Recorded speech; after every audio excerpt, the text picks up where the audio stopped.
નમસ્કાર મિત્રો, તો વહાલી દીકરી યોજના હેઠળ 1,10,000 રૂપિયા સુધીની સહાય મળે છે. તો આજે આપણે વહાલી દીકરી યોજના 2026 વિશેની સંપૂર્ણ માહિતી જોઈશું. તો વહાલી દીકરી યોજના છે તે મહિલા અને બાળ વિકાસ વિભાગ ગુજરાત સરકાર દ્વારા બહાર પાડવામાં આવેલી છે. જે અંતર્ગત ગુજરાત સરકાર દ્વારા દીકરીઓના જન્મદરમાં વધારો કરવા, તેના શિક્ષણમાં પ્રોત્સાહન કરવા અને બાળ લગ્ન અટકાવવાના ઉદ્દેશ્યથી આ યોજના અમલમાં મૂકવામાં આવેલી છે. જે અંતર્ગત દીકરીના ઉજ્જવળ ભવિષ્ય માટે આર્થિક સહાય પૂરી પાડવામાં આવે છે. આ યોજના અંતર્ગત કુલ 1,10,000 રૂપિયાની સહાય મળે છે, જે 3 તબક્કામાં તમને મળવાપાત્ર રહેશે. જેમાં પ્રથમ તબક્કામાં 4,000 રૂપિયા સુધીની સહાય, જે દીકરી જ્યારે પહેલા ધોરણમાં પ્રવેશે છે ત્યારે આ સહાય મળશે. પછી બીજા તબક્કામાં 6,000 રૂપિયાની સહાય, જ્યારે દીકરી ધોરણ 9માં પ્રવેશે છે ત્યારે તેને આ સહાય મળે છે. અને ત્રીજો તબક્કો છે તેમાં 1,00,000 રૂપિયાની સહાય છે, જે દીકરી 18 વર્ષની થાય ત્યારે તેના ઉચ્ચ શિક્ષણ અથવા લગ્ન માટે સહાયતા માટે 1,00,000 રૂપિયાની સહાય છે તે પૂરી પાડવામાં આવે છે. તો આ તમામ સહાય છે તે તમારા બેંક ખાતામાં ડાયરેક્ટ બેનિફિશિયલ ટ્રાન્સફર એટલે કે ડીબીટીના માધ્યમથી છે તે ડાયરેક્ટ તમારા બેંક ખાતામાં જમા કરવામાં આવે છે. હવે વાત કરું તો કોણ કોણ આ યોજના માટેનું ફોર્મ ભરી શકે છે. તો કે જે પણ દીકરીનો જન્મ 2/8/2019 કે ત્યારબાદ થયો હોય તો તે દીકરીને જે છે તે આ યોજનાનો લાભ મળવાપાત્ર રહેશે. આવક મર્યાદાની વાત કરું તો કે વાર્ષિક વાલીની આવક મર્યાદા 2 લાખ કરતાં ઓછી હોવી જોઈએ. પછી તો કે સંતાનોની મર્યાદા, તો કે દંપતીના પ્રથમ 3 સંતાનો પૈકી જો તમામ દીકરીઓ હોય તો તે દીકરીઓને લાભ મળવાપાત્ર રહેશે. બીજી કે ત્રીજી પ્રસૂતિમાં જે છે તે એક કરતાં વધુ દીકરીઓ જો હોય તો પણ તેને પણ આ સહાય છે તે મળવાપાત્ર રહેશે. તેમજ માતાની ઉંમર, જે દીકરીના જન્મ વખતે માતાની ઉંમર 18 વર્ષ કે તેથી વધુ હોવી જોઈએ અને ગુજરાતના મૂળ નિવાસી હોવા અનિવાર્ય છે.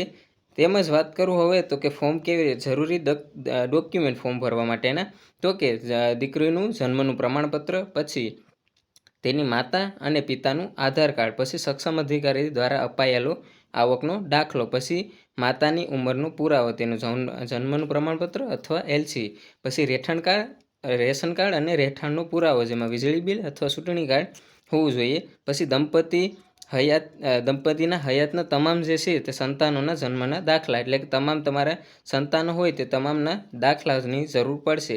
પછી તો કે સંતાનોની સંખ્યાના અંગેનું સક્ષમ અધિકારી દ્વારા જે છે તે કરાયેલું એટલે કે સોગંદનામાની જરૂર પડશે. પછી તો કે દીકરીની બેંક ખાતાને પાસબુક રાષ્ટ્રીયકૃત એટલે કે તમારે જે છે તે સગીર વયનું ખાતું હોય તે દીકરીનું જે છે તે ખાતાની જરૂર પડશે.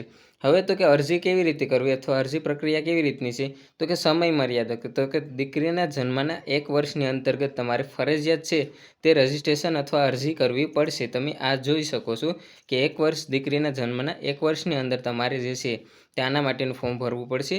આના માટેનું ફોર્મ છે તે ગ્રામ સેન્ટર, વીસીઈ અથવા તાલુકા મામલતદાર કચેરી અથવા મહિલા અને બાળ વિકાસ અધિકારી કચેરી દ્વારા મફત આપવામાં આવે છે. તો તમે જોઈ શકો છો કે અહીંથી તમે આંગણવાડી અથવા ગ્રામ પંચાયતમાં જે વીસીઈ સેન્ટર આવે છે ત્યાંથી, તાલુકા કચેરીથી અથવા તો મહિલા અને બાળ વિકાસ અધિકારી છે તેની કચેરીથી મફત જે છે ત્યાંનું ફોર્મ તમને મળી જશે. ત્યારબાદ તમારે ફોર્મ ક્યાં ભરીને સબમિટ કરવાનું, તો કે ભરેલું ફોર્મ અને જરૂરી પુરાવા નજીકના આંગણવાડી કેન્દ્ર, ગ્રામ પંચાયત ડિજિટલ પોર્ટલ દ્વારા જે છે તે તમારે ઓનલાઈન સબમિટ કરવાનું રહેશે, અથવા વીસીઈ દ્વારા તમારે ઓનલાઈન જે છે ત્યાંનું ફોર્મ છે તે સબમિટ કરવાનું રહેશે.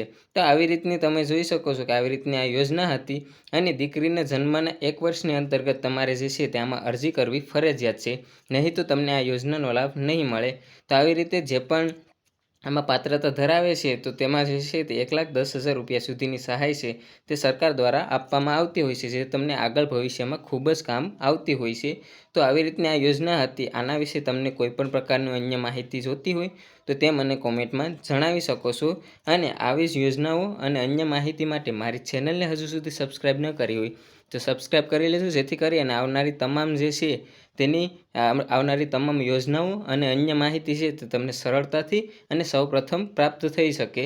આ વિડીયો ગમ્યો હોય તો વિડીયોને લાઇક કરજો અને આ વિડીયોને તમારા મિત્ર વર્તુળને પણ શેર કરજો. આશા રાખું છું કે આ વિડીયો તમને ઉપયોગી થશે. ત્યાં સુધી મળીએ નવા વિડીયો સાથે. જય હિન્દ, જય ભારત.